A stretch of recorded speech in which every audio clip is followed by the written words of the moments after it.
מה הדבר הכי גרוע שאנשים עושים לעור שלהם? לנקות את הפנים עם הגבעונים. פרשת יבנה גם אצל קוסמטיקאיות? לא יודעת, לא אצלי, כאילו. בוטוקס או קרמים? השילוב של שניהם, לגמרי. את בעד בוטוקס?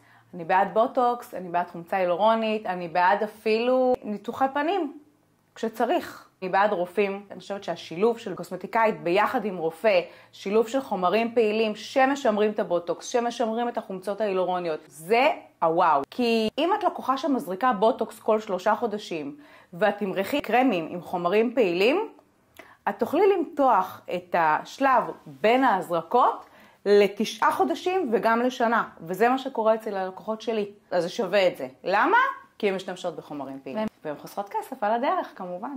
מה הסוד שאף קוסמטיקאית לא מספרת? בוטוקס משתק את השריר. יש חומרים שיש בהם תחליף לבוטוקס, שבאמת כשהם יוצאים ממני מטיפול, העור נראה הרבה יותר מתוח. וזה גם חומרים שהם לוקחים הביתה. להגיד לך שזו אותה תוצאה בדיוק כמו בוטוקס, זה לא אותה תוצאה, אבל יש הרבה לקוחות שלא רוצים להזריק, וזה אחלה פתרון בשבילהם.